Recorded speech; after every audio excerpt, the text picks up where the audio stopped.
तब तो हमें ऐसा हिंदू राष्ट्र भी नहीं चाहिए।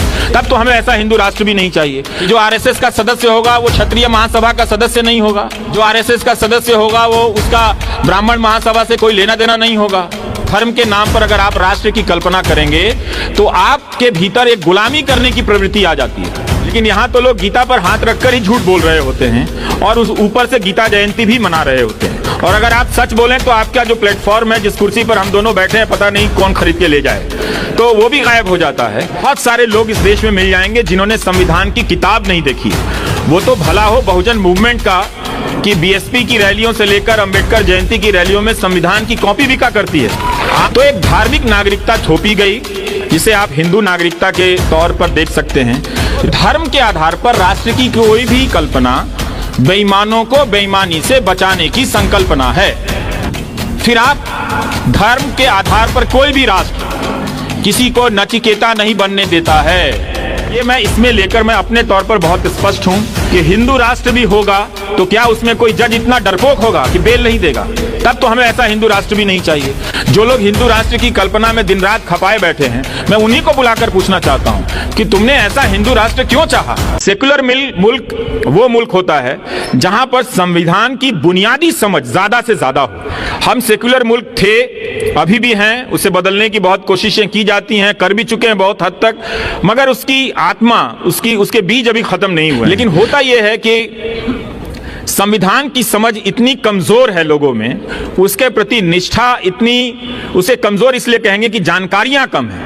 बहुत सारे लोग इस देश में मिल जाएंगे जिन्होंने संविधान की किताब नहीं देखी है। वो तो भला हो बहुजन मूवमेंट का कि बीएसपी की रैलियों से लेकर अंबेडकर जयंती की रैलियों में संविधान की कॉपी बिका करती है।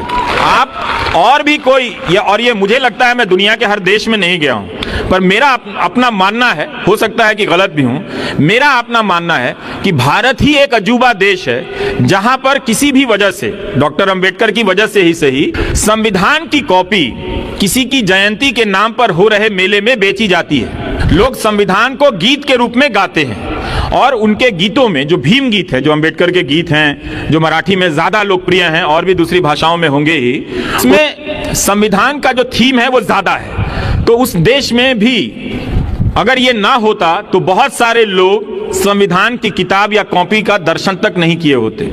अगर कांशीराम की राजनीति ना आई होती तो लोगों ने अंबेडकर की प्रतिमा तो देखी, पर यह नहीं देखा कि उस प्रतिमा में एक किताब भी है। उस किताब के बगैर बहुत कम अंबेडकर की मूर्तियां लगाई गई हैं। अगर एक हाथ उनका उठा हुआ है, एक उंगली सामने की तरफ है, तो एक हाथ में वो संविधान की किताब भी है।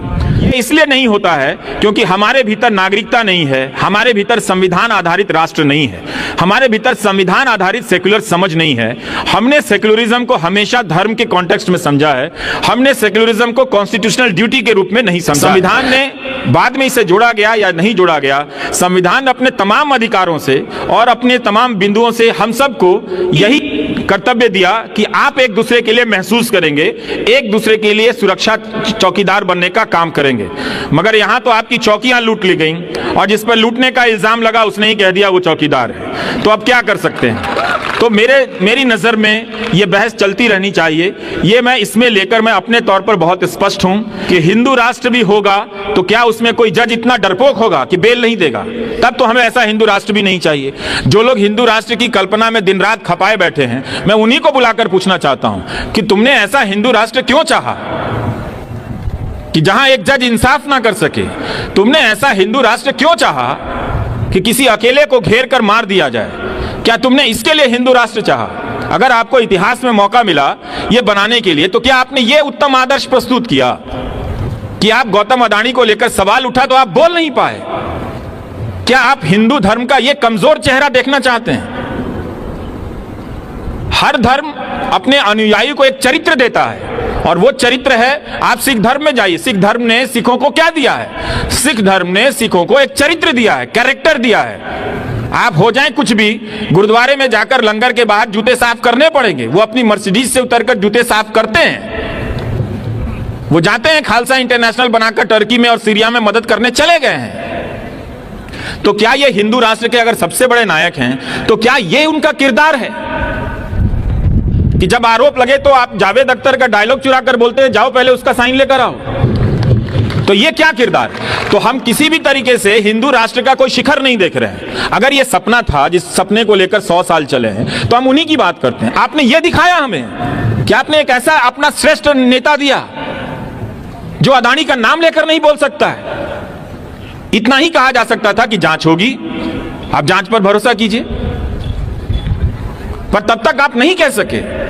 आप लगे सरकारी योजनाओं का पैम्फलेट पढ़ने के लिए। वो तो हम सब जानते हैं आपकी योजनाओं के बारे में, कौन नहीं जानता है। तो अगर आप किसी धर्म के बारे में, अब 8 साल हो गए, तो आप बताइए कि उस धर्म की संकल्पना के हिसाब से आपने क्या दिया। ये ऐसा गुलाम मीडिया दिया जो सरकार से सवाल नहीं कर सकते।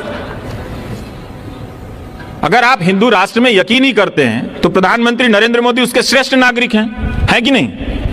लेकिन वो तो 8 साल से प्रेस कॉन्फ्रेंस नहीं कर सके। भाई हिंदू धर्म तो सबसे खुला धर्म है। आप कहीं से कोई आ जाइए, एक संप्रदाय बना लीजिए, एक देवता ले आइए, सब कहेंगे हमें स्वीकार है, ले आइए इनको भी। आप इससे बगावत करके कोई संप्रदाय बनाना चाहते हैं, बना लीजिए, वो भी स्वीकार है। वो चल रहा है इतने हजारों साल की परंपराओं से। इसी धर्म में, धर्म के आज दयानंद सरस्वती जी की जयंती मनाई जा रही है, शायद दिल्ली में रैलियां निकल रही हैं। लेकिन दयानंद सरस्वती जी तो बनारस चले गए थे शास्त्रार्थ करने, पुराणों को लेकर। उन्होंने कहा कि मूर्ति पूजा का कोई प्रावधान नहीं है, बाकायदा वो शास्त्रार्थ हुआ था। तो किसी ने उन्हें पत्थर तो नहीं मारे ना बनारस में। वो एक पार्क में गए, तमाम तरह के पंडित आए ये समझाने के लिए कि मूर्ति पूजा का प्रावधान है, ये कहते थे मूर्ति पूजा का प्रावधान नहीं है। तो आप दयानंद सरस्वती की जयंती मना सकते हैं, पर दयानंद सरस्वती से दयानंद सरस्वती को मत छीनिए। आप धर्म के नाम पर यही कर रहे हैं। तो धर्म के नाम पर 8 साल में अभी तक आपने कोई भी ऐसा आदर्श स्वरूप स्थापित नहीं किया है। तो इसका मतलब है कि उसमें स्थापित करने के लिए कोई संभावना ही नहीं है। जो भी आदर्श कायम करने की संभावना है वो एक सेकुलर राष्ट्र में ही है, वो एक संवैधानिक राष्ट्र में ही है, जहां सबको बराबर का अधिकार मिलता है,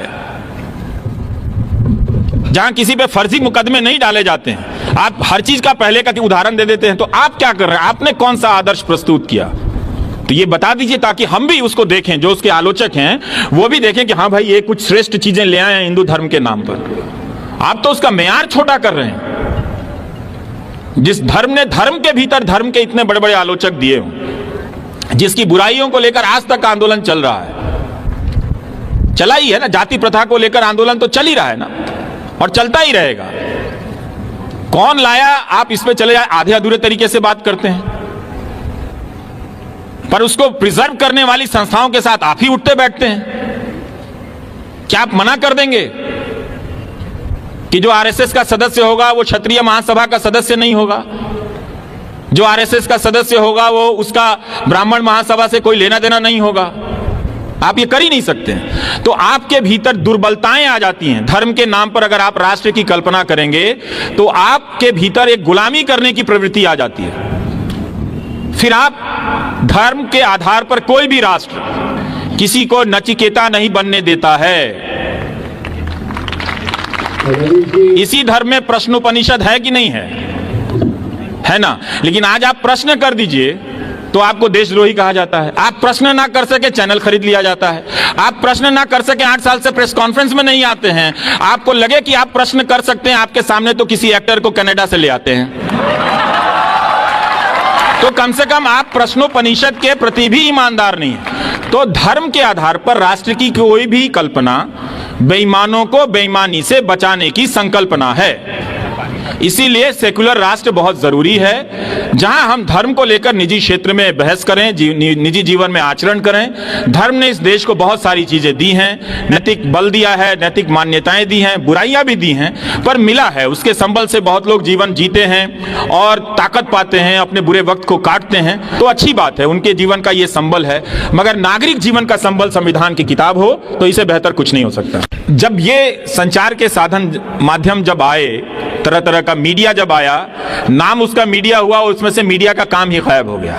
तो संवैधानिक कॉन्स्टिट्यूशनल सिटीजनरी होनी चाहिए थी, उसके जगह एक धार्मिक नागरिकता खड़ी करने की कोशिश की गई। और उसके साथ साथ धार्मिक नागरिकता, आप हिंदू नागरिकता कह सकते हैं। और अब उस तरह से अब किताबें भी लिखी जा रही हैं इस तरह के थीम पर। आज ही मैं किसी किताब का टाइटल देख रहा था, तो एक धार्मिक नागरिकता खड़ी करने की कोशिश की गई। और इस नागरिकता का जो आधार था उसमें सूचना गायब था, सूचना थी नहीं। सूचना, हम सब ज्यादातर लोग इस देश में सूचना विहीन नागरिकता जीते हैं। ज्यादातर लोग अखबार और टेलीविजन या किसी भी प्रकार की सूचना से, ईमानदार सूचना से दूर रहे, लंबे समय तक दूर रहे। उनके पास इंस्टीट्यूशंस के भीतर जो खराबियां आ रही हैं, उन खराबियों की जानकारी जो पहुंचती थी उसके माध्यम राजनीतिक दल ही थे, विरोधी दल थे, विपक्ष के दल थे, उससे ज्यादा पहुंचा करती थी कि इंदिरा गांधी ने क्या किया या किसी दूसरे प्रधानमंत्री ने इन इंस्टीट्यूशंस का क्या किया है। सबसे पहले विपक्ष पर हमला किया गया, आपके भीतर से विपक्ष के होने की संभावना समाप्त कर दी गई, इंफॉर्मेशन को करप्ट कर दिया गया। सर, जब इंफॉर्मेशन करप्ट हो जाए तो और आपके पास इंफॉर्मेशन ना हो तो आप नागरिक हो सकते हैं कहलाने के लिए, पर नागरिकता का जो धर्म होता है उसे निभाने के लिए आप इक्विप्ड नहीं होते हैं, उससे लैस नहीं होते हैं। तो एक धार्मिक नागरिकता थोपी गई जिसे आप हिंदू नागरिकता के तौर पर देख सकते हैं।